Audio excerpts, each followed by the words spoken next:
Hello students, मैं हूं विष्णु शर्मा और कैसे हैं आप। स्वागत है आपका अपने प्यारे से YouTube channel the Krishna classes YouTube channel में। और संभव बेच की आज ओरल क्लास है 6, जहां हम बात करने वाले हैं मोशन इन स्ट्रेट लाइन।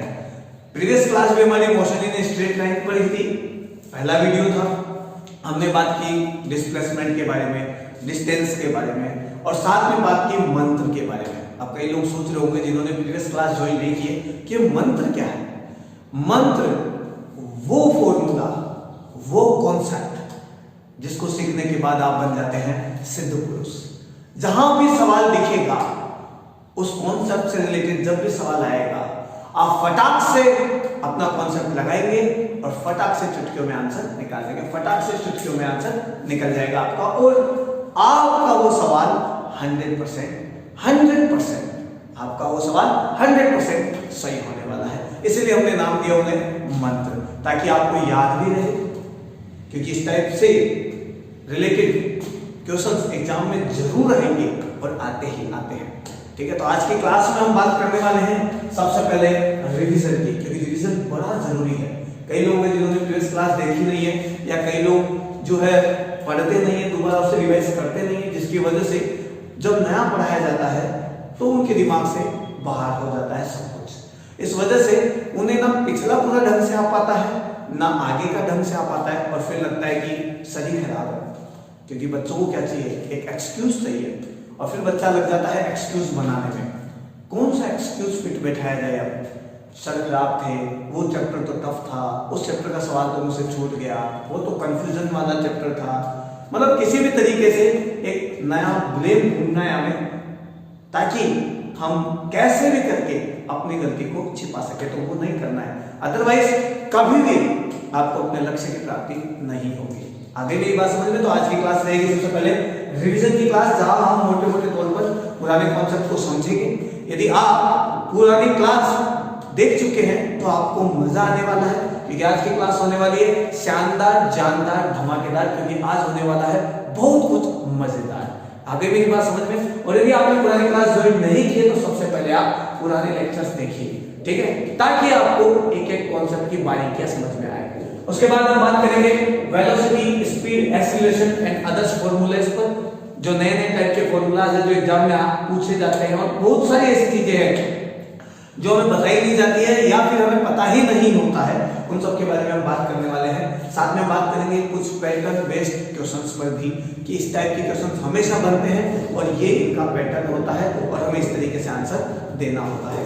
ठीक है, इसके बाद हम बात करेंगे मोस्ट इंपोर्टेंट न्यूमेरिकल्स, जिनमें हम बात करेंगे सुपर कॉन्सेप्ट के, और साथ में बात करेंगे मंत्र की। तो दिल थाम के बैठना है, हाथ में नोटबुक और कॉपी लेके बैठना है, और साथ ही साथ पूरी क्लास को नोट डाउन करना है और लेक्चर पूरा देखना है। और फिर यदि मजा आए, लगे कि आज कुछ सीखा है, बहुत कुछ आज सीखने को मिला है, बहुत कुछ हमारे डाउट्स क्लियर हुए हैं, तो फिर आपको क्या करना है, कुछ नहीं करना है, आपको पढ़ना है, और साथ ही साथ में बस आपका जो काम है वो कर देना है भाई। वीडियो को लाइक करना है, शेयर करना है, और सब्सक्राइब नहीं किया है तो आप सब्सक्राइब कर देना। आ गई मेरी बात समझ में। चलिए बात करते हैं हमारे क्लास के बारे में। चलिए, ठीक है, हमेशा की तरह सर्दी ज्यादा है, और जब जब सर्दी पड़ती है ये बोर्ड पर इंक चिपक जाती है।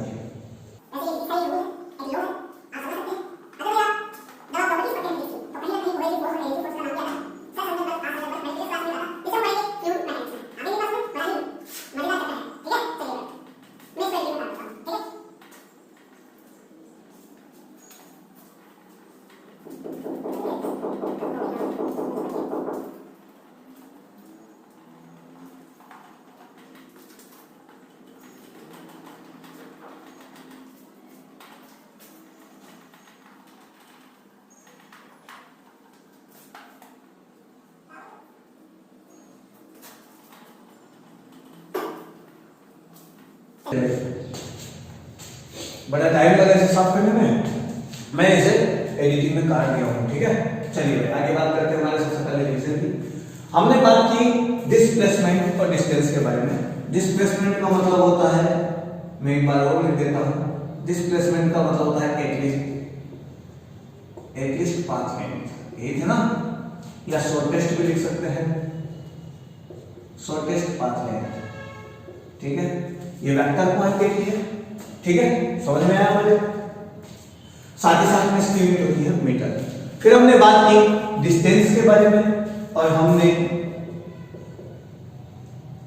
डिस्टेंस को लिखा total path length, total path length.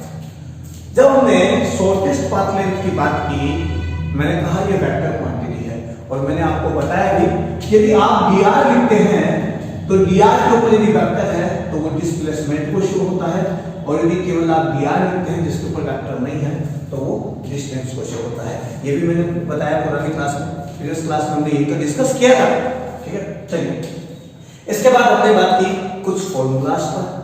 आगे मेरी बात समझ में, हमने बात की कुछ फॉर्मूलाज पर कि भाई डिस्टेंस निकालना है तो आप टोटल पाथ लेंथ निकाल लीजिए, लेकिन यदि आपको डिस्प्लेसमेंट निकालना है तो डिस्प्लेसमेंट के लिए मैंने आपको फॉर्मूला बताया कि जहां पर एंगल दिया हो वहां पे आपका फॉर्मूला होगा sin θ/2, 2r sin θ/2, यही था ना, 2r sin θ/2।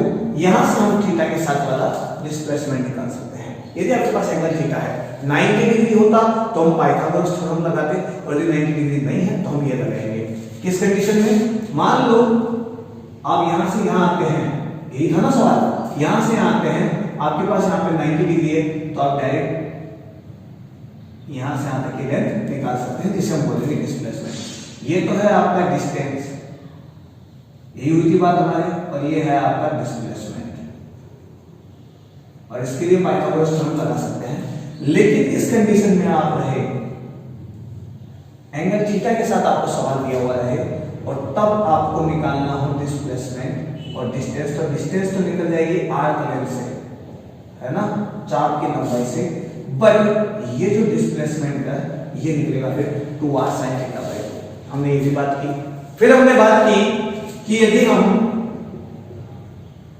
डिस्टेंस और डिस्प्लेसमेंट का रेशियो लेते हैं तो वो 1 से बड़ा या बराबर आएगा, लेकिन यदि हम डिस्प्लेसमेंट और डिस्टेंस का रेशियो लेते हैं तो वो 1 से छोटा या 1 के बराबर आएगा। ऊपर छोटा नंबर है तो 1 से छोटा आएगा, ऊपर बड़ा नंबर है तो 1 से बड़ा आएगा।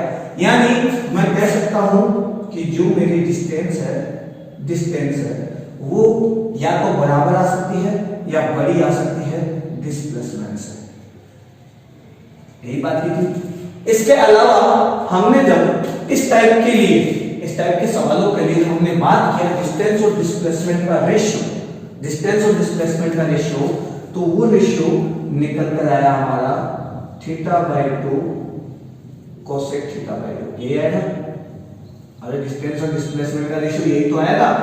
तो हमारे पास इस तरीके से कुछ स्पेशल फॉर्मूलाज निकल कर आए जो कई बार एग्जाम में डायरेक्टली पूछे जाते हैं, ठीक है। चलिए आज की हमारी जो क्लास रहेगी उसमें हम बात करेंगे वेलोसिटी के बारे में, वेलोसिटी के रेशियोज के बारे में, और साथ ही साथ में मोस्ट इंपोर्टेंट क्वेश्चंस के बारे में। आगे मेरी बात समझे, चलिए तो आगे बात करते हैं। सबको पता है वेलोसिटी क्या होती है। देखो मोशन का मतलब होता है टाइम के साथ में किसी भी ऑब्जेक्ट की पोजीशन बदलना, टाइम के साथ में किसी भी ऑब्जेक्ट की पोजीशन बदलना, ये कहलाता है सिंपली मोशन। गति इसी को बोलते हैं कि वस्तु की स्थिति समय के साथ बदल रही है। अब यदि वो चल रही है तो उसका कोई ना कोई स्पीड या कोई ना कोई वेलोसिटी तो होगी, ये तो कंफर्म है। अरे भाई खड़ा आदमी की वेलोसिटी 0 होती है, ठीक है, लेकिन यदि उसके पास वेलोसिटी है तो वो चलेगा, तभी अपनी पोजीशन बदलेगा। अब फर्क आता है कि हम डिस्प्लेसमेंट की बात करते हैं या डिस्टेंस की बात करते हैं। तो मैं यहां पर दोनों चीजें एक साथ लिख देता हूं, और वेलोसिटी, और यहां पर लिख देता हूं मैं स्पीड, ठीक है। यहां पर लिख देता हूं मैं वेग, और यहां पर लिख देता हूं मैं चार्ज, ठीक है। हिंदी मीडियम इंग्लिश मीडियम दोनों के लिए काम करेंगे। चलिए भाई आगे बात करते हैं। वेलोसिटी का मतलब क्या होता है? सिंपली वेलोसिटी का मतलब होता है, मैं गलत कैसे लिखा हूं, displacement divide by time, the rate of change of displacement. मैं पूरी डेफिनेशंस वगैरह नहीं बताऊंगा, क्योंकि ये हमारा क्रेश कोर्स जहां पर हम केवल फॉर्मूला और उनके कॉन्सेप्ट पे बात करेंगे। जैसे हम नॉर्मली क्लास लेते हैं उस हिसाब से मैं चलने लगूंगा तो फिर बहुत लंबा हो जाएगा। बट आपने यदि थोड़ा बहुत भी पढ़ा है तो आपको जरूर रिकॉल रहेगा, ठीक है। मैं लगभग छूकर सब कुछ चलूंगा, ठीक है। इसलिए मैं जो बोला उस पर भी आप पूरे फोकस के साथ सुने उसे, ठीक है। तो डिस्प्लेसमेंट डिवाइड बाय टाइम होता है वेलोसिटी वेग, विस्थापन बटा समय। डिस्प्लेसमेंट यानी विस्थापन, विस्थापन बटा समय होगा वेलोसिटी। आगे मेरी बात समझे। स्पीड की यदि बात की जाए तो ये होता है distance, distance divide by time, distance दूरी बटा समय, ठीक है। तो एक सेकंड में, मैं ध्यान से देखना भी, यदि मैं टाइम को मान लो 1 सेकंड, तो 1 सेकंड में जितना मैं डिस्प्लेसमेंट चलूंगा उतना ही होगा मेरा वेलोसिटी या वेग, ठीक है। 1 सेकंड की बात की जाए, 1 सेकंड में वेग बराबर हो जाएगा विस्थापन, यानी मेरी जो वेलोसिटी है वो हो जाएगा डिस्प्लेसमेंट के बराबर। शॉर्टकट में लिख देना, ठीक है। 1 सेकंड में जितना मेरा डिस्प्लेसमेंट होगा, जितना मेरा विस्थापन होगा, वही मेरा वेग कहलाएगा।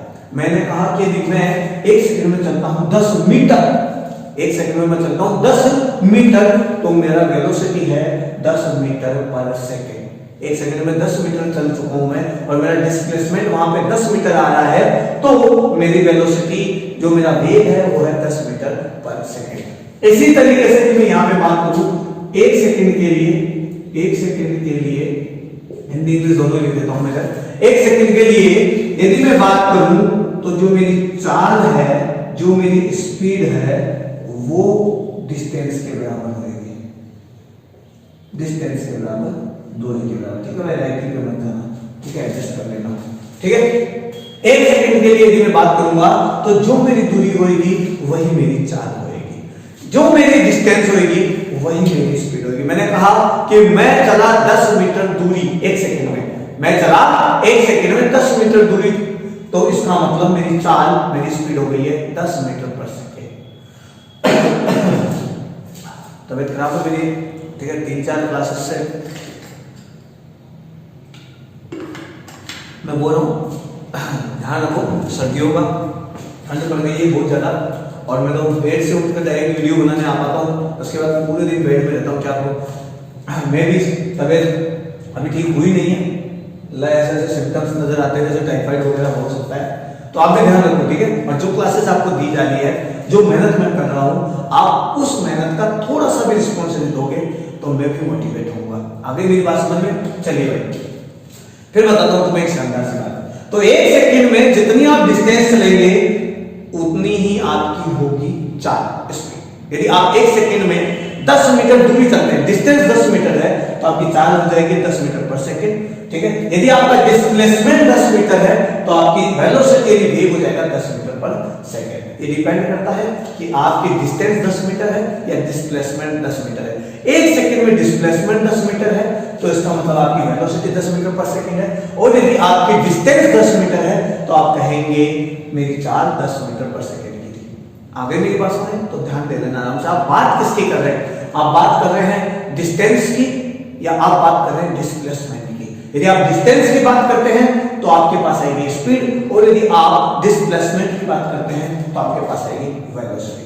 आगे मेरी बात समझ में चलिए, आगे बात करते हैं। ये स्केलर क्वांटिटी है, स्केलर यानी अदिश राशि, इसका कोई डायरेक्शन नहीं होता, और ये आपके पास वेक्टर क्वांटिटी है, ठीक है। इसके बारे में नेक्स्ट चैप्टर में डिस्कस करेंगे। ये आपके पास है सदिश राशि, ठीक है, ये अदिश है, ये सदिश है। आगे बात करेंगे इसके बारे में। इसका जो मात्रा होता है यानी यूनिट, वो होता है मीटर पर सेकंड, और इसकी भी जो यूनिट होती है वो होती है मीटर पर सेकंड। दोनों की यूनिट सेम है, ठीक है। फर्क इतना सा है कि यदि आप डिस्टेंस की बात करते हैं तो आपके पास स्पीड आएगी, और यदि आप बात करते हैं डिस्प्लेसमेंट की तो आपके पास वेलोसिटी आएगी। कुछ चीजें और मैं बता देता हूं। वेलोसिटी 0 हो सकती है, मैं लिख देता हूं वेलोसिटी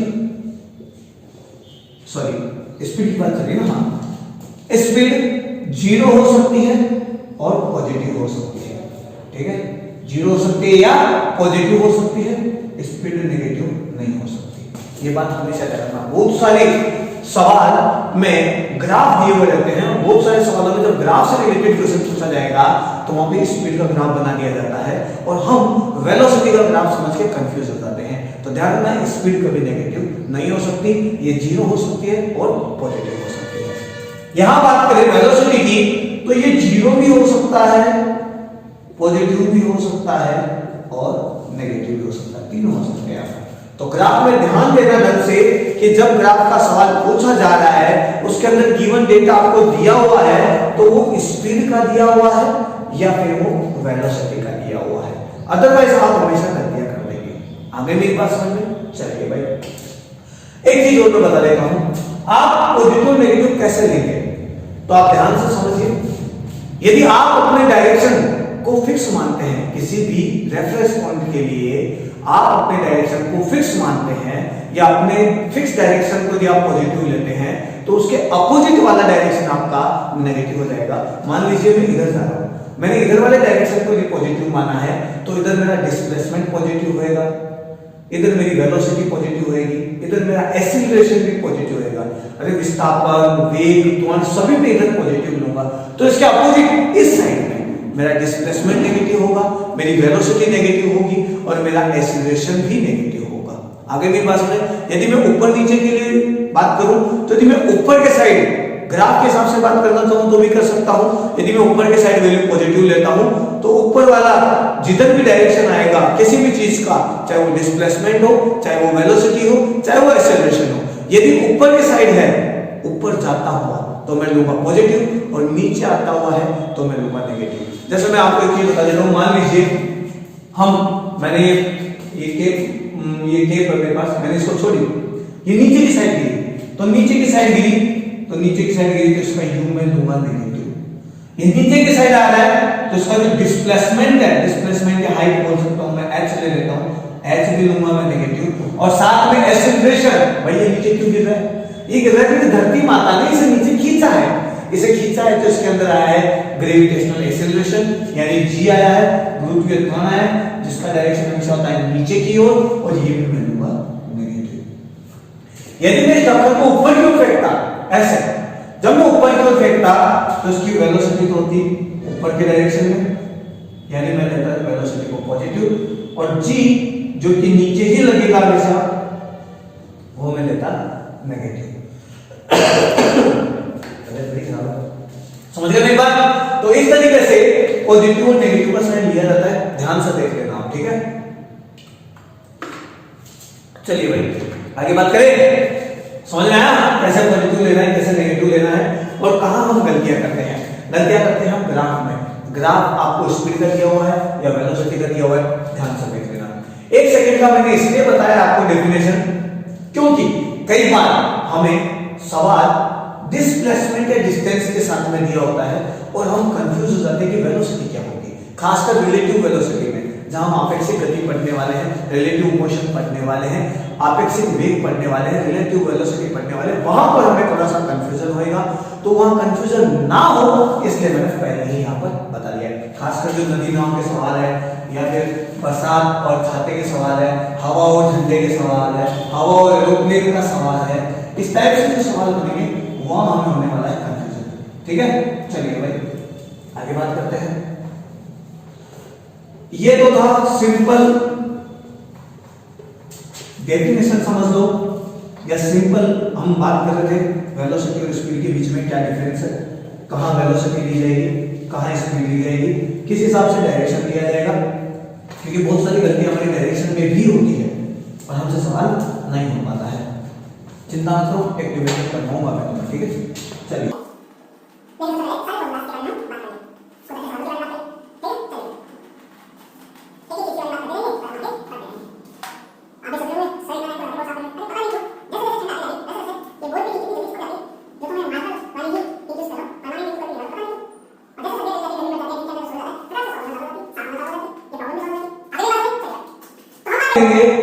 वेलोसिटी की बात हो गई, अब हम बात करेंगे एवरेज वेलोसिटी की।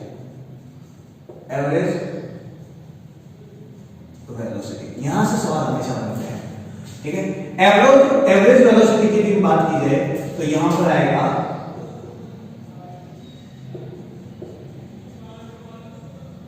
Total displacement divide by total time. ठीक है, total displacement divide by total time. ठीक है, चलिए मैं यहां पे एक डायग्राम बना देता हूं, आप समझ जाएंगे। यहां मेरी पोजीशन है x1, यहां मेरी पोजीशन है x2। आप इधर से इधर चलकर आ गए ऐसे, तो आप यहां पर लेंगे डिस्टेंस, ये हुआ ना टोटल पाथ लेंथ आपकी डिस्टेंस होगी, और जो शॉर्टेस्ट पाथ लेंथ है ये होगा आपका डिस्प्लेसमेंट, ये लीजिए। तो यहां पर मैं बात करूं टोटल डिस्प्लेसमेंट की और उसमें डिवाइड करूं टोटल टाइम। टाइम तो उतना ही लगा है, मान लो यहां से यहां तक आने में मुझे लगा t समय, t टाइम लगा ना, t सेकंड लग गया, तो मैं चल के तो मैं 30 सेकंड में यहां आया हूं, लेकिन यहां से यहां तक कि जो मेरा डिस्प्लेसमेंट है उसके लिए तो टाइम मेरा 30 सेकंड ही रहेगा। ठीक है, अगर यहां से मैंने स्टार्ट किया अपनी जर्नी किसी भी टाइम पर और मैं यहां पहुंच गया और मुझे यहां से यहां जाने में टाइम लगा t, तो मैंने 30 सेकंड में डिस्टेंस ट्रेवल कर ली और इसी 30 सेकंड में मैंने यहां से यहां तक का डिस्प्लेसमेंट भी ट्रेवल कर लिया है। आगे मेरी बात समझ में? चलिए, तो यहां पर बात करते हैं total displacement divide by total time. तो मैं यहां पर लिख सकता हूं v average final minus initial x2 minus x1। मैं यहां पे लिख सकता हूं फाइनल माइनस इनिशियल, समझ में होंगे आपके हिसाब से, फाइनल माइनस इनिशियल, अंतिम माइनस प्रारंभिक डिवाइड बाय समय, या टोटल समय कितना लगा आपको, टाइम लगा है t2 माइनस t1। आप यहां से चले t1 टाइम पर, यहां पहुंच गए t2 टाइम पर, और दोनों का जो डिफरेंस है वो आपको मिल गया t टाइम। तो मैं यहां लिख सकता हूं x2 minus x1 divide by t। ऐसे समझ लीजिए, ये भी मेरा फॉर्मूला है, ये भी मेरा फॉर्मूला है। अरे भाई कुछ तो टाइम लगेगा, मान लो मैं ले लेता हूं t1 बराबर 0, तो t2 बराबर t ले लेता हूं ना, तो t में से 0 गया तो ऑटोमेटिकली हमारे पास क्या बच गया, t बच गया। तो आप ये फॉर्मूला यूज कर लीजिए या ये कर लीजिए। इसके अलावा मैं एक फॉर्मूला और बता देता हूं जो आपको जरूरत पड़ेगी, और कई बार वही लिखा हुआ मिलेगा। x2 में से x1 गया तो मैं लिख सकता हूं इसको डेल्टा x, t2 में से t1 मैंने माइनस किया तो मैं लिख सकता हूं delta t। Change in position, change in position, x2 में से x1 को घटा दो और मेरे पास डेल्टा x निकल कर आ जाएगा। वैसे ही चेंज इन टाइम, यहां पे लिख सकता हूं टोटल टाइम है change in time. Change in time की मैं बात करूं तो मेरे पास पहले में जहां से स्टार्ट कर रहा था उस समय कोई टाइम था मेरे पास, जब मैं पहुंच गया तो उसके बाद मेरे पास कोई टाइम हो गया, जब मैं पहुंचा और जब मैंने स्टार्ट किया दोनों के बीच में टाइम इंटरवल मैंने निकाल लिया, दोनों के बीच में समय अंतराल मैंने निकाल लिया, इसे मैंने लिया डेल्टा t, और ये मेरा आ गया v एवरेज का फॉर्मूला। आगे मेरे पास याद रहेगा? ठीक है। वैसे ही मैं बात करूं एवरेज स्पीड की, एवरेज स्पीड औसत वेग, औसत वेग ये था एवरेज वेलोसिटी। औसत चाल की यदि बात करूं मैं तो ये हो जाएगा मेरा एवरेज स्पीड, औसत वेग और औसत चाल। आगे मेरी बात समझ में? चलिए, एवरेज स्पीड की यदि बात करूं तो यहां पर मैं इसे भी v एवरेज ही लिख देता हूं, लेकिन अब की बात आएगा यहां पर total distance divide by total time taken. ये मैं यहां पे भी लिख देता हूं टोटल टाइम टेकन, कितना टाइम आपने लिया है एक पोजीशन से दूसरे पोजीशन जाने में। तो आप अब की बात चले यहां से और यहां चलकर पहुंच गए इस पॉइंट पर, यानी आप पहुंचे x1 से x2 पर, तो मैं फिर इसको इसी फॉर्म में लिख देता हूं v average equals to change in x divided by change in time, change in position divided by change in time. यहां पर लिख देता हूं स्थिति में परिवर्तन बटा समय में परिवर्तन। बात वही है, दोनों फॉर्मूले आपको एक जैसे ही दिखेंगे, इसीलिए मैंने एक जैसे ही लिखे हैं। फर्क इतना सा है, आप यदि डिस्टेंस की बात करेंगे तो आपके पास आएगा स्पीड, लेकिन यदि आप बात करेंगे डिस्प्लेसमेंट की, लेकिन यदि आप बात करेंगे डिस्प्लेसमेंट की तो आपके पास आएगा वेलोसिटी। तो यदि आप डिस्टेंस की बात करते हैं तो आप स्पीड के बारे में पढ़ेंगे, लेकिन यदि आप डिस्प्लेसमेंट की बात करते हैं तो आप वेलोसिटी के बारे में पढ़ेंगे। थोड़ा सा ध्यान रख लेना। आगे मेरी बात समझे? क्योंकि जो कंफ्यूजन होता है, जो गलती हम करते हैं, वही हमारे सवालों को गलत तो करवाती है, हमारे हमारा लक्ष्य भी हमसे दूर होते चला जाता है। फिर हम सोचते हैं यार पेपर तो मैंने इतना किया था, आया नहीं, ये फॉर्मूला कहाँ लगेगा। हम पढ़ तो लेते हैं, रट तो लेते हैं, लेकिन हम उसे अप्लाई नहीं कर पाते। और मेन चीज है अप्लाई करना, समझना, सीखना, पढ़ना, याद करना। ये तो सभी किताबों में पढ़ा हुआ है। आप कोई भी किताब उठा के पढ़िए, कोई भी अच्छी टेक्स्ट बुक उठा के पढ़िए, वहां सब कुछ मिलेगा आपको। लेकिन उन फॉर्मूलाज को अप्लाई कहां करना है, वो सबसे ज्यादा मायने रखता है। आगे मेरी बात समझ में? चलिए भाई, बैठा दिमाग में। तो एवरेज वेलोसिटी में हम क्या करेंगे, टोटल डिस्प्लेसमेंट में टोटल टाइम का डिवाइड देंगे। लेकिन यदि एवरेज स्पीड की बात की जाएगी तो हम बात करेंगे टोटल डिस्टेंस की, और उसमें डिवाइड देंगे टोटल टाइम का। आगे मेरी बात समझिए। चलिए मैं आपको 2-3 फॉर्मूले अच्छे अच्छे बता रहा हूं, आप इसे सोचोगे और कुछ न्यूमेरिकल्स भी करवाते हैं। ठीक है, मैं एक एक चीज के बारे में बताऊंगा। ठीक है, तो आपका यदि डिस्टेंस डिस्प्लेसमेंट सेम आ रहा है, डिस्टेंस और डिस्प्लेसमेंट सेम आ रहा है, जो हमने प्रीवियस क्लास में बात की थी, तो आपकी वेलोसिटी और स्पीड भी सेम ही आएगी। यदि आपकी डिस्टेंस और डिस्प्लेसमेंट सेम आ रही है, यहां पर देखो अलग अलग है, लेकिन मान लो मैं ऐसे नहीं जा रहा हूं, मैं ऐसे नहीं जा रहा हूं, मैं जा रहा हूं ऐसे, यही मेरा रास्ता है, तो यही मेरा डिस्टेंस होएगा और यही मेरा डिस्प्लेसमेंट होएगा। तो फिर मेरा वेलोसिटी और स्पीड दोनों भी आपस में क्या होंगे, बराबर ही होंगे। आगे मेरी बात समझ में? ठीक है, बस थोड़ा थोड़ा ध्यान रखना है भाई, थोड़ा थोड़ा ध्यान रखना है। बेसिक है, इसलिए मैं इतना लंबा ले रहा हूं, क्योंकि हम गलतियां जहां करते हैं उसके बारे में आपको पहले ही बता दूं कि यहां गलतियां हमारे से होती हैं और बड़ी खतरनाक गलतियां करते हैं। सवाल हम इस हिसाब से कराते हैं जैसा हमने समझा है, और सवाल इसके में पूछा कुछ और होता है, और फिर हमसे होती है गलतियां, फिर हम अपना सिर पकड़ के बैठ जाते हैं, और फिर ये सिर पकड़ के बैठने से हम हो जाते हैं डिमोटिवेट। फिर हमें चाहिए मोटिवेशन है। मोटिवेशन लेने से आया, अभी 2-3 दिन पहले मेरा एक स्टूडेंट कह रहा था कि सर आप भी बाकी टीचर्स या बाकी ऑनलाइन क्लास वालों की तरह अच्छी अच्छी शायरियां पढ़ा करो। ठीक है, मैं शायर तो नहीं भाई, मैं हूं ही नहीं तो क्या करूं।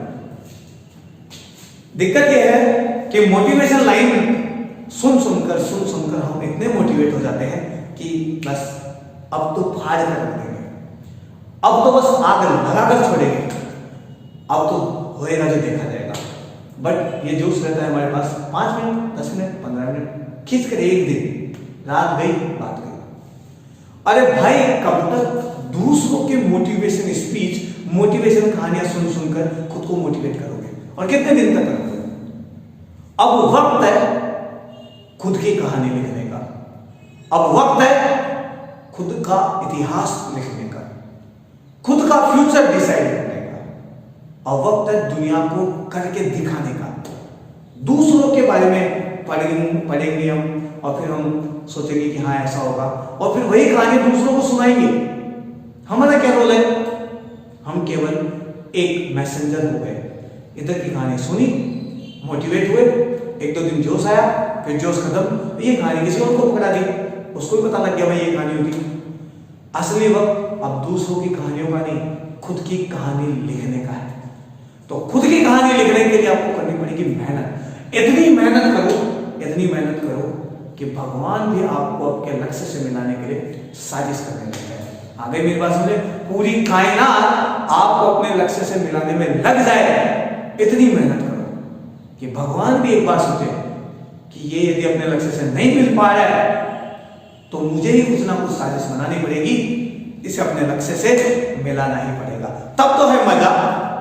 नहीं तो दुनिया है, आए हैं चले जाएंगे, एक वक्त के बाद हमारे हाथ में कुछ नहीं बचेगा, हम खाली खाली देखते रहेंगे और केवल हमारी गलतियों पे हम पछताते रहेंगे। तो पछताना नहीं है, कुछ करके दिखाना है। आगे मेरी बात समझे? चलिए मैं कुछ और बातें भी कर लेता हूं यहां पर, थोड़ी सी बात और देखो। यदि हम बात करें स्पीड की, स्पीड यदि चार्ज, स्पीड हमेशा वेलोसिटी से या तो ज्यादा होगी या बराबर होगी। अब आप बोल सकेंगे कैसे? अरे यार यहां हमने बात की थी डिस्टेंस की, तो डिस्टेंस ज्यादा थी या फिर बराबर हो सकती थी डिस्प्लेसमेंट में। यही तो पढ़ा था हमने। तो यदि मैं दोनों के नीचे टाइम का डिवाइड दे दूं, दोनों के नीचे टाइम का डिवाइड दे दूं, तो distance divide by time, displacement divide by time क्या होएगा? डिस्टेंस डिवाइड बाय टाइम होएगा स्पीड, और डिस्प्लेसमेंट डिवाइड बाय टाइम होगा वेलोसिटी। आ गई मेरी बात समझ में? ठीक है। तो यदि मैं इसका रेशियो निकालूं तो स्पीड, अरे छोटे छोटे अक्षर नहीं बड़े बड़े, तो स्पीड के नीचे यदि मैं वेलोसिटी का डिवाइड दे दूं, ये दे दिया मैंने वेलोसिटी का डिवाइड, तो ये 1 से बड़ा होगा। स्पीड डिवाइड बाय वेलोसिटी का रेशियो 1 से बड़ा होगा। ऐसे याद नहीं रहता तो आप ऐसे देख लीजिए, स्पीड बड़ा नंबर है तो बड़े नंबर में छोटे नंबर का डिवाइड दिया जाता है, तो आंसर 1 से ज्यादा आता है। तो स्पीड डिवाइड बाय वेलोसिटी का रेशियो या तो 1 के बराबर होएगा या 1 से बड़ा होएगा। आगे मेरी बात समझ में? बराबर कब होएगा? जब आपका डिस्टेंस और डिस्प्लेसमेंट दोनों इक्वल हो। डिस्टेंस और डिस्प्लेसमेंट दोनों इक्वल हो। अभी तो बताया मैंने इधर, अभी बताया थोड़ी देर पहले कि आपके पास यही रास्ता है और आप x1 से x2 पहुंच गए, तो यही आपका डिस्टेंस है, यही आपका डिस्प्लेसमेंट है। आगे मेरी बात समझ में? तो आपकी वेलोसिटी और स्पीड दोनों सेम होगी। यदि दोनों सेम नहीं है तो 100% फिक्स है कि डिस्टेंस आपका बड़ा होएगा और डिस्प्लेसमेंट आपका छोटा होएगा। और जब डिस्टेंस ज्यादा होएगा तो स्पीड भी ज्यादा आएगी, वेलोसिटी कम आएगी क्योंकि डिस्प्लेसमेंट आपका कम है, और दोनों का रेशियो 1 से बड़ा आएगा, जिसमें स्पीड ऊपर रहेगा और वेलोसिटी नीचे रहेगी। लेकिन यदि आप उल्टा घुमा दे इस रेशियो को, वेलोसिटी डिवाइड बाय स्पीड की बात करें, स्पीड को आप नीचे डाल दो, स्पीड को आप नीचे डालोगे तो ये रेशियो 1 से छोटा आएगा, ये रेशियो 1 से छोटा आएगा। ऐसा देख लीजिए, ऊपर आपके पास बड़ा नंबर है, नीचे आपके पास गलती, ऊपर आपके पास छोटा नंबर है, नीचे आपके पास बड़ा नंबर है, छोटे नंबर में बड़े नंबर का डिवाइड दिया जाता है, तो रेशियो या आंसर हमेशा 1 से कम ही आता है। आगे मेरी बात समझ रहे? ठीक है। तो ये बात आप यहां पर ध्यान रखना। दो मोस्ट इंपोर्टेंट आपको मैंने फॉर्मूला बता दिए थे, एग्जाम पॉइंट ऑफ व्यू से जरूरी है। तो आज की क्लास में हमने बात की क्या होता है वेलोसिटी, क्या होता है स्पीड, एवरेज वेलोसिटी का फॉर्मूला क्या होगा, एवरेज स्पीड का फॉर्मूला क्या होगा, और इनका रेशियो क्या होगा। ठीक है। आज की क्लास में छोटी लूंगा, तबीयत थोड़ी मेरी ऐसे ही है खराब, अभी पूरा टॉपिक नहीं हुआ है। तो नेक्स्ट क्लास में हम बात करेंगे इंपॉर्टेंट न्यूमेरिकल्स की, एवरेज वेलोसिटी की है, एवरेज स्पीड से रिलेटेड जो भी एग्जाम पॉइंट ऑफ व्यू में इंपॉर्टेंट क्वेश्चन है या एग्जाम में जो आए हुए हैं उन क्वेश्चंस की, उन फॉर्मूलाज की, और साथ ही साथ मैं देने वाला हूं आपको स्पेशल मंत्र, जिनको आप एक बार पढ़ लेंगे तो उसका चुटकियों में सवाल हो जाएंगे आपसे। आगे मेरी बात सुने, इसके भी बाद में हम बात करेंगे इंस्टेंटेनियस वेलोसिटी और स्पीड की, तात्क्षणिक वेग की, क्योंकि बहुत इंपॉर्टेंट है और यहां से एग्जाम में सवाल आते ही आते हैं। आगे मेरी बात समझ में? तो स्टूडेंट्स मिलते हैं नेक्स्ट क्लास में, जब तक के लिए जय हिंद जय भारत। और एक बात मैं फिर आपको कहूंगा, यदि आपको लगा कि आपने कुछ सीखा है, अच्छा लगा है वीडियो, ठीक है, तो आपको क्या करना है, आप समझदार हो, ठीक है। इसके अलावा टेलीग्राम ग्रुप आप मेरा ज्वाइन कर सकते हैं, जहां मैं आपको नेक्स्ट पीडीएफ और इंपॉर्टेंट इंफॉर्मेशन बोलो या लेटेस्ट अपडेट दूं और सब बताता रहता हूं वहां पर, ठीक है। इंपॉर्टेंट आपको क्वेश्चंस भी मिलते रहते हैं, अलग अलग बुक्स की पीडीएफ आपको वहां पर बकायदा फ्री मिलेगी, तो आप मेरा टेलीग्राम ग्रुप ज्वाइन कर सकते हैं, ठीक है। तो आज्ञा दीजिए आज की क्लास के लिए। नेक्स्ट क्लास में हम बात करने वाले हैं धमाकेदार शानदार क्वेश्चंस की, जहां होने वाला है कॉन्सेप्ट ऑफ मंत्र का मिला जुला बेजोड़ धमाकेदार माहौल बनने वाला है। आगे मेरी बात हो रहे, तो मिलते हैं नेक्स्ट क्लास में, आज्ञा दीजिए, जब तक के लिए जय हिंद जय भारत।